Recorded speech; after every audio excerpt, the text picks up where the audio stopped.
देव जय महिषासुरमर्दिनी सुरवरीश्वर वरदे ताज संजीवनी जय जय गणपती बाप्पा मंगलमूर्ती।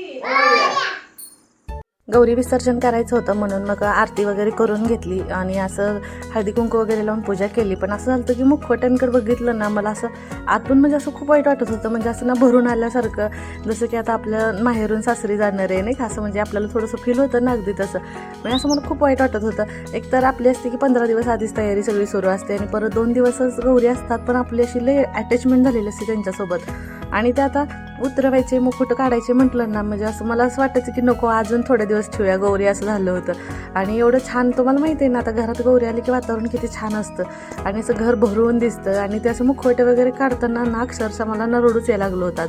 आणि आता मग काय करणार, शेवटी आता रात्री 9 वाजता आम्ही मग आरती वगैरे सगळं करून घेतलं आणि मग म्हटलं चला आता सगळं काढून ठेवा, नैवेद्य वगैरे दाखवून घेतला आणि त्याच्यानंतर एक एक करून काढायला सुरुवात केली.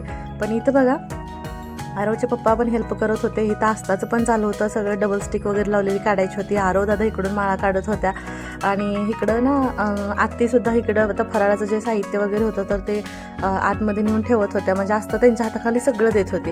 आणि बघता बघताना असं सगळं कधी आवरून झालं ते कळलं सुद्धा नाही. आणि महत्त्वाचं म्हणजे आरव दादा आस्ता आणि ह्यांनी खूप हेल्प केली बरं का. त्याच्यामुळे ना ह्यांनी पण असल्यामुळे असं लवकर लवकर काम माझं सगळं उरकलं. आणि त्या दिवशी बसवताना सुद्धा चंद्रकोर वगैरे तर त्यांनी मला चंद्रकोर तयार करून देण्यापासून, धनुष्यबाण बनवून देण्यापासून त्यांनी सगळी मला हेल्प केली होती. आणि आज पण सगळं करू लागले. आणि बघता बघता एका तासाच्या आतमध्ये सगळं साहित्य होतं त्या जागेला सगळं ठेवून सगळं मोकळं झालं आणि हॉल पूर्ण असा रिकामा झाला. तर चला मग काय आता झालं गौरी विसर्जन. कसा वाटला तुम्हाला आजचा मिनी ब्लॉग नक्की कमेंट करून सांगा आणि व्हिडिओला तर लाईक शेअर सबस्क्राईब करा.